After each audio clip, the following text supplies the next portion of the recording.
નમસ્કાર દર્શક મિત્રો, રિયલ સમાચારમાં આપનું સ્વાગત છે। સમાચારોની શરૂઆત કરીએ તે પહેલા એક નજર કરીએ આજના મુખ્ય સમાચાર ઉપર।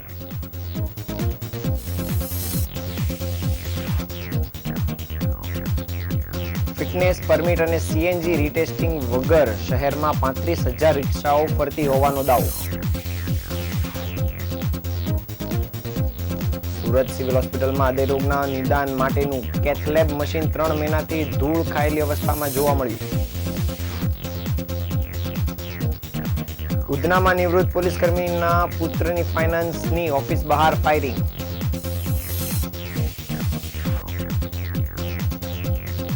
અડાજણ વિસ્તારમાંથી ડુપ્લિકેટ પુરાવા સાથે ગેરકાયદેસર રીતે રહેતા બાંગ્લાદેશી યુવક પકડાયો।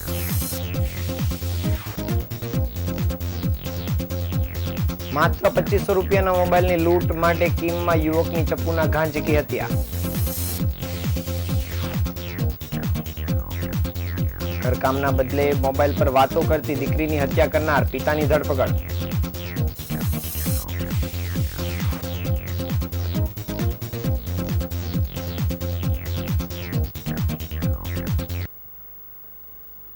સમાચાર વિગતે જોઈએ। સુરતના આરટીઓના ચોપડે અત્યાર સુધીમાં 1,10,000 ઓટો રિક્ષા નોંધાઈ ચૂકી છે અને 1,10,000 ઓટો રિક્ષા પૈકી 50% ભંગાર થઈ ગઈ હોય તો પણ આજે રસ્તા પર અંદાજિત 50,000 થી 55,000 ઓટો રિક્ષા ફરી રહી છે। હવે આ 50,000 ઓટો રિક્ષા પૈકી 40,000 ઓટો રિક્ષા જીવતા બોમ્બ સમાન છે। પેસેન્જર વાહન તરીકે ઉપયોગમાં લેવાતી ઓટો રિક્ષાના ફિટનેસની દર વર્ષે ચકાસણી કરવાની હોય છે અને ફિટનેસની ચકાસણી બાદ પરમિટ લેવાની હોય છે અને આમ સાથે જ તમામ ઓટો રિક્ષા સીએનજી હોવાથી સમયાંતરે કિટનું રીટેસ્ટિંગ કરાવવાનું હોય છે। પરંતુ સુરત ઓટો રિક્ષાના ચોપડે ફિટનેસ અને પરમિટ ધરાવતી ઓટો રિક્ષાના આંકડા પર નજર કરીએ તો ચોંકાવનારી માહિતી સામે આવી છે। વિતેલા 3 વર્ષના આંકડા પ્રમાણે સુરતમાં અસ્તિત્વ ધરાવતી 50,000 ઓટો રિક્ષા પૈકી 35,000 ઓટો રિક્ષાના માલિકોએ ફિટનેસની ચકાસણી જ કરાવી નથી। વિતેલા 3 નાણાકીય વર્ષના આંકડા મુજબ 2023-24માં 3500 જેટલી રિક્ષાઓ, જ્યારે 2022-23માં માત્ર 1897 ઓટો રિક્ષાના ફિટનેસની ચકાસણી થઈ છે। એટલે કે શહેરમાં ફરતી ઓટો રિક્ષા પૈકી 10% ઓટો રિક્ષાના ચાલકો માત્ર નીતિ નિયમોનું પાલન કરતા થયા છે। બીજા શબ્દમાં કહીએ તો ફિટનેસ અને પરમિટ વગર જ શહેરના રસ્તા ઉપર ખુલ્લેઆમ ઓટો રિક્ષાઓ ફરી રહી છે। 4 વ્હીલ અને 2 વ્હીલ ચાલકોને સંજાડતી શહેર અને ટ્રાફિક ઓટો રિક્ષા ચાલકો સામે કાર્યવાહી કરતા મુહૂર્તની રાહ જોતું હોય તેવું ટ્રાફિક પોલીસનું કામ છે। શહેરના અલગ અલગ પોઈન્ટ અને ખૂણે ખાંચરે ઊભા રહીને હેલ્મેટ વગરના વાહન ચાલકોને રંજાડી પોતાનો ટાર્ગેટ પૂરી કરતી પોલીસને શહેરના દરેક 4 રસ્તા પર અડીંગો જમાવીને બેસી રહેલા ઓટો રિક્ષા ચાલકો દેખાતા નથી। ફિટનેસની ચકાસણી વગરની ઓટો રિક્ષા ચાલકો સામે પોલીસ ગાંધારીની ભૂમિકામાં જોવા મળી રહી છે।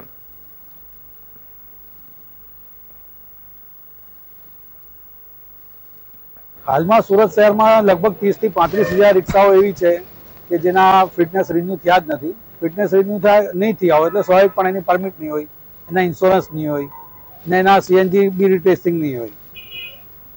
તો એમને સામે શું કાર્યવાહી થવી જોઈએ?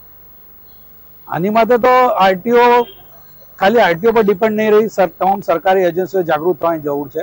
જેમ કે પોલીસ છે, આરટીઓ છે, સુરત મહાનગરપાલિકાનું શિક્ષણ ખાતું છે, તેમાં તમામ શૈક્ષણિક સંસ્થાઓએ પણ જાગૃત થવું જોઈએ કે તેમને ત્યાં જે બાળકો લેવા માટે રિક્ષાઓ આવે છે તે રિક્ષાઓના ડોક્યુમેન્ટ વેલિડ છે કે કેમ, ત્યારબાદ જ બાળકોને લઈ જવા માટે મંજૂરી આપવી જોઈએ। તેમજ સુરત શહેરમાં આજે લાખો લોકો રિક્ષામાં મુસાફરી કરે છે જે જીવના જોખમે જ કરે છે। જો અકસ્માત થાય તેવા સંજોગોમાં ઇન્સ્યોરન્સ હોતો નથી, જેથી કરીને અમને નુકસાની વળતર પણ કોઈ મળવાપાત્ર થતું નથી। સુરત શહેરની નવી સિવિલ અવારનવાર વિવાદોમાં સપડાતી હોય છે, ત્યારે વધુ એક વિવાદ સામે આવ્યો છે। દક્ષિણ ગુજરાતની સૌથી મોટી ગણાતી સુરત નવી સિવિલ હોસ્પિટલમાં 3 મહિનાઓથી હૃદયરોગના નિદાન માટે કેથલેબ મશીન અને ટેકનિશિયન આવી ગયા છે, પણ સિવિલ તંત્ર ગંભીરતા દાખવતું નહીં હોવાને કારણે આ મશીનનો લાભ ગરીબ લોકોને મળી શકતો નથી અને જેને કારણે લોકોને હાલાકી ભોગવવી પડી રહી છે। દક્ષિણ ગુજરાત અને આજુબાજુના રાજ્યોમાંથી ગરીબ અને મધ્યમ વર્ગના દર્દીઓ સારવાર માટે સુરત નવી સિવિલ હોસ્પિટલમાં આવે છે। સિવિલના કિડની બિલ્ડિંગમાં 4થા માળે કેન્દ્ર સરકાર દ્વારા ફાળવવામાં આવેલું હૃદયરોગના નિદાન અને સારવાર માટે આધુનિક કેથલેબ મશીન 3 માસ પહેલા ઇન્સ્ટોલ કરવામાં આવ્યું છે અને આ આધુનિક મશીન પર એન્જિયોગ્રાફી અને એન્જિયોપ્લાસ્ટી કરવામાં આવશે। કેથલેબ મશીનનો ઉપયોગ કરવા માટે 2 ટેકનિશિયનની પણ નિમણૂક કરવામાં આવી છે. સુરત સિવિલ તંત્ર અને અધિકારીઓ દ્વારા હજી હૃદયની તકલીફ ધરાવતા દર્દીઓના નિદાન અને સારવાર માટેનું કેથલેબ મશીન ચાલુ પણ કરાયું નથી. આ મશીન જલ્દી શરૂ કરવામાં કોઈને રસ ન હોય તેવું પણ લાગી રહ્યું છે અને હજી પણ મશીનમાં શરૂ નહીં થતાં ગરીબ દર્દીઓને ખાનગી હોસ્પિટલમાં જવું પડી રહ્યું છે અને હોસ્પિટલમાં ખ્યાતિ હોસ્પિટલ જેવું કૌભાંડ થવાની શક્યતા જોવા મળી રહી છે. જો સિવિલમાં આ સુવિધા જલ્દી શરૂ કરવામાં આવે તો શહેરના ગરીબ દર્દીઓને સચોટ નિદાન અને સારવાર મળવા સાથે તેમને સારવારના વધુ પૈસા પણ આપવા પડશે નહીં. સુરત સિવિલ હોસ્પિટલના તંત્ર દ્વારા મળતી માહિતી પ્રમાણે પ્રધાનમંત્રી સ્વાસ્થ્ય સુરક્ષા યોજના અંતર્ગત સિવિલમાં સુપર સ્પેશિયાલિસ્ટ સેવા શરૂ કરવામાં આવશે. 3 મહિના પહેલા કિડની બિલ્ડિંગમાં હૃદયરોગના નિદાન અને સારવાર માટે કેથલેબ મશીન સરકારે ફાળવ્યું છે. તે મશીન 2-4 મહિના કાર્યરત થશે અને અમદાવાદની યુએન મહેતા હોસ્પિટલના અધિકારીઓ દ્વારા અહીં માર્ગદર્શન આપી સુપરવિઝન કરાશે. તે પ્રમાણે હાલમાં આઈસીયુ સહિતની જરૂરી સુવિધા માટેની કામગીરી કરવામાં આવી રહી છે અને આ માટે ટેકનિશિયનની અને કાર્ડિયોલોજી વિભાગ માટે એક પ્રોફેસરની પણ હાલ નિમણૂક કરવામાં આવી છે.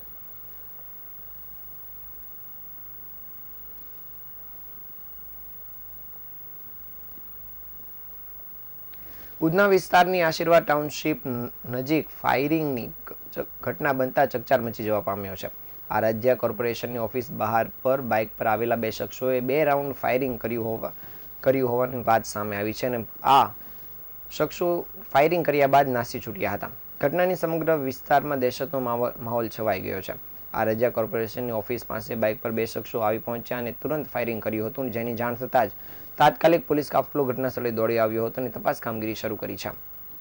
પોલીસ પાસેથી મળતી માહિતી મુજબ એક ગોળી ઘટના સ્થળેથી કબજે કરવામાં આવી છે, જ્યારે બીજી ગોળીને શોધવા માટે આસપાસના વિસ્તારમાં તપાસ ચાલી રહી છે. ઘટનાની જાણ થતાં જ ઉધના પોલીસનો કાફલો તાત્કાલિક ઘટનાસ્થળ પર પહોંચી ગયો હતો અને ઘટનાસ્થળે તપાસ દરમિયાન ઓફિસના કાચ પર ગોળી મારવાના નિશાન પણ મળ્યા છે. પોલીસે સીસીટીવી ફૂટેજના આધારે આરોપીની ઓળખ માટે તપાસ શરૂ કરી દીધી છે અને ફાયરિંગની ઘટનાને પગલે આસપાસના વિસ્તારના લોકોમાં ડરનો માહોલ જોવા મળી રહ્યો છે. પોલીસ હવે વિસ્તારના સીસીટીવી ફૂટેજ અને બાકીના ફોરેન્સિક પુરાવાઓના આધારે આરોપીઓ સુધી પહોંચવાનો પ્રયાસ કરશે.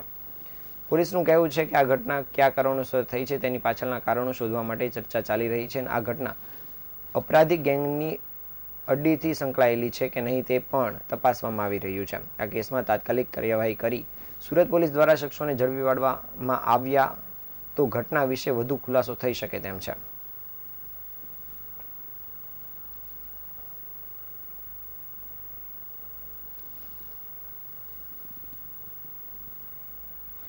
બાંગ્લાદેશી યુવકે ખોટું નામ ધારણ કરી ડોક્યુમેન્ટના આધારે બનાવટી ભારતીય ઓળખ મેળવી અને સુરતમાં રહેતો હોવાને પગલે એસઓજી પોલીસે તેને ઝડપી પાડ્યો છે.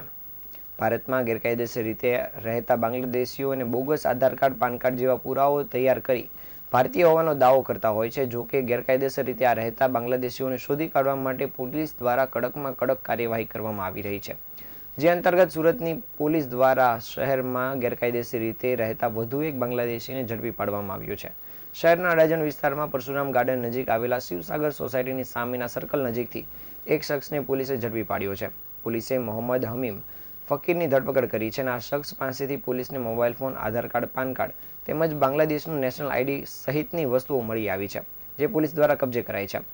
આરોપીઓની પૂછપરછ કરતા તે બાંગ્લાદેશનો હોવાનું સામે આવ્યું છે તેમજ તે બાંગ્લાદેશના તેરખાડા જિલ્લાનો હોવાનું સામે આવ્યું છે. આજથી 7 વર્ષ પહેલા બાંગ્લાદેશી એજન્ટ મારફતે તેણે બાંગ્લાદેશના સતખીરા જિલ્લામાંથી ભારતમાં પ્રવેશ કર્યો હતો અને પ્રથમ તો તેણે પશ્ચિમ બંગાળના કોલકાતા ખાતે રહ્યો હતો. ત્યાંથી તેણે ડુપ્લિકેટ ડોક્યુમેન્ટ તૈયાર કર્યા હતા અને બાદમાં ટ્રેન મારફતે સુરત ખાતે આવ્યો હતો અને સુરતમાં રહેવા લાગ્યો હતો. હાલ આ આરોપીને લઈને પોલીસ દ્વારા આગળની કાર્યવાહી શરૂ કરાઈ છે.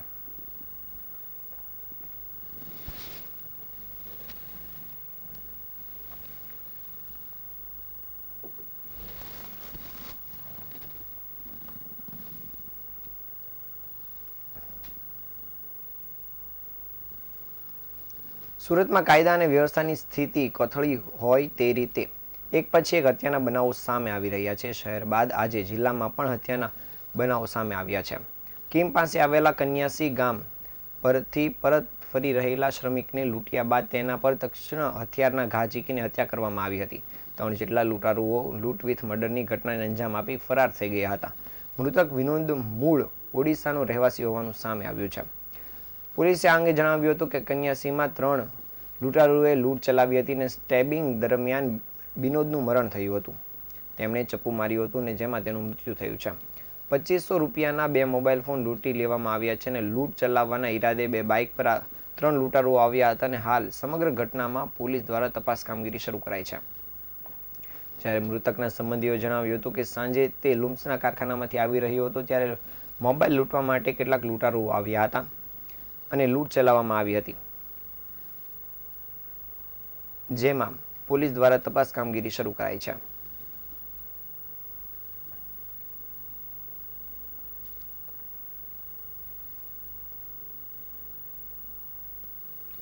સુરત શહેરમાં ગયા રવિવારથી શરૂ થયેલા હત્યાનો સિલસિલો અટકવાનું નામ લઈ રહ્યો નથી. સુરતના ભરીમાતા રોડ પર પરિવાર સાથે રહેતા એક પિતાએ તેની જ પુત્રીની કુકરના ઘા મારી હત્યા નિપજાવી દેતા ચકચાર મચી જવા પામી છે. પુત્રી ઘરકામ કરવાના બદલે મોબાઈલમાં વ્યસ્ત રહેતી હોય ઉશ્કેરાયેલા પિતાએ હત્યાને અંજામ આપ્યો હોવાનું સામે આવ્યું છે. પોલીસે આરોપી પિતાની ધરપકડ કરી વધુ તપાસ કામગીરી શરૂ કરી છે.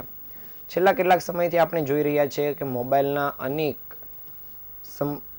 કારણે અનેક સંબંધો બગડી રહ્યા છે, અકસ્માત સર્જાઈ રહ્યા છે અને મોબાઈલના કારણે હત્યાનો બનાવ પણ સામે આવ્યો છે. સુરતના ભરીમાતા રોડ પર રહેતા અને રિક્ષા ચલાવતા મુકેશ પરમાર તેના 3 સંતાનો અને પત્ની સાથે રહે છે. મુકેશ પરમાર ભાડેથી રિક્ષા ચલાવે છે અને થોડા સમયથી બીમાર હોવાથી ઘરે આરામ કરતા હતા. ઘરમાં તેની 18 વર્ષીય દીકરી હેતાલી અને તેનો નાનો પુત્ર હાજર હતા. ત્યારે હેતાલીના માતા અને એક બહેન નોકરી પર ગયા હતા અને હેતાલીના માતા જ્યારે નોકરી પર ગયા હતા ત્યારે તેને ઘરકામ કરવાનું કહીને ગયા હતા, જે બાબતે પિતાએ ટકોર પણ કરી હતી, પરંતુ પુત્રી મોબાઈલમાં વ્યસ્ત હોય મુકેશ પરમાર ઉશ્કેરાઈ ગયા હતા અને રસોડામાં પડેલું કુકર ઉઠાવી દીકરીના માથામાં ધડાધડ 10 ઘા મારતા દીકરીનું ત્યાં જ લોહીલુહાણ હાલતમાં પડી ગઈ હતી. હુમલાના કારણે બૂમાબૂમ થતાં જ આસપાસથી લોકો દોડી આવ્યા હતા અને લોહીલુહાણ હાલતમાં હેતાલીને તાત્કાલિક એમ્બ્યુલન્સ દ્વારા સ્મીમેર હોસ્પિટલમાં ખસેડવામાં આવી હતી, પરંતુ ત્યાં સારવાર દરમિયાન રાતે તેનું મૃત્યુ થયું હતું. જે મામલે ચોકબજાર પોલીસને જાણ કરવામાં આવતા ચોકબજાર પોલીસ દ્વારા આ મામલે ગુનો નોંધીને પિતા મુકેશ પરમારની ધરપકડ કરવામાં આવી છે. હાલ પોલીસે પિતાની ધરપકડ કરીને આગળની કાર્યવાહી શરૂ કરી છે.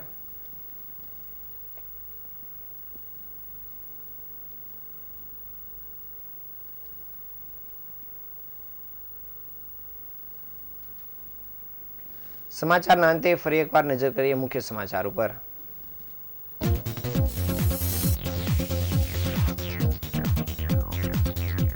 ફિટનેસ પરમિટ અને સીએનજી રીટેસ્ટિંગ વગરની રિક્ષાઓ ફરતી હોવાનો સર્વેમાં દાવો. સુરત સિવિલ હોસ્પિટલમાં હૃદયરોગના નિદાન માટેનું કેથલેબ મશીન 3 મહિનાથી ધૂળ ખાધેલી અવસ્થામાં જોવા મળ્યું. ઉધનામાં નિવૃત્ત પોલીસ કર્મીના પુત્રની ફાઇનાન્સની ઓફિસ બહાર ફાયરિંગ.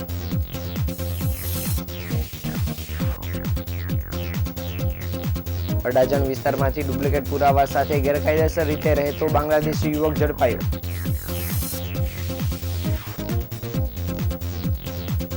માત્ર 2500 રૂપિયાના મોબાઈલની લૂંટ માટે કીમમાં યુવકની ચપ્પુના ઘા ઝીકી હત્યા.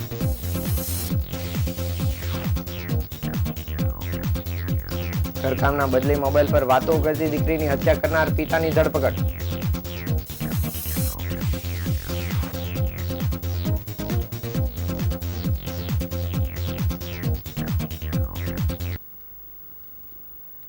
આ હતા અત્યાર સુધીના સમાચાર. નવા સમાચારો સાથે ફરી મળીશું. ત્યાં સુધી રજા આપશો. નમસ્કાર.